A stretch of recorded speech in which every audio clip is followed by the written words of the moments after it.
नमस्कार मित्रों। मुर्शिदाबाद हिंसा पर कलकत्ता हाईकोर्ट के आदेश पर गठित जांच समिति ने अपनी रिपोर्ट पेश कर दी है और इस रिपोर्ट में कमोवेश वही बातें आई हैं सामने जो मैंने अपने वीडियो में मुर्शिदाबाद हिंसा पे बनाया था, जिन बातों का जिक्र किया था।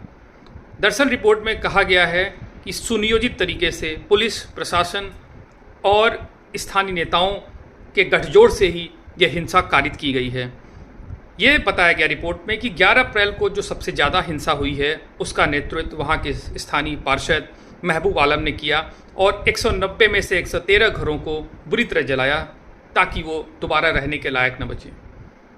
इससे भी बड़ी विडंबना थी कि वहाँ के तृणमूल के स्थानीय विधायक अमीरुल इस्लाम ने उन घरों को चिन्हित किया जो फिर भी बच गए थे, जो प्रभावित नहीं हुए थे हिंसा से, और विशेष रूप से उनको टारगेट करते हुए उन घरों को भी क्षति पहुँचाई गई।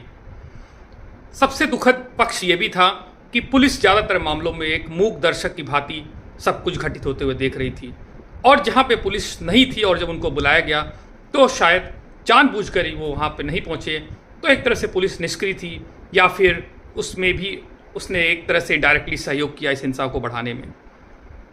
साजिश का आलम इस कदर था कि पानी के कनेक्शंस काटे गए ताकि जिन घरों में आग लगी थी उनको बुझाया न जा सके।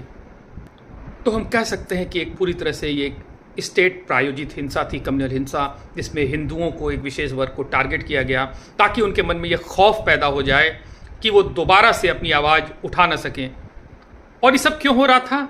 एक संवैधानिक कानून, जो संवैधानिक तरीके से पास हुआ कानून है वक्फ बिल, उसके लिए हो रहा था ये सब कुछ। और इसमें जो राज्य की भूमिका थी वो बहुत ही संदेहास्पद थी। तो मैं पुनः कहना चाहूँगा कि देखिए, डेमोग्राफी ही डिविडेंड है, वही आपका फ्यूचर है और डेमोग्राफी का संतुलन बहुत ज़रूरी है अगर हम अपना भविष्य सुरक्षित चाहते हैं।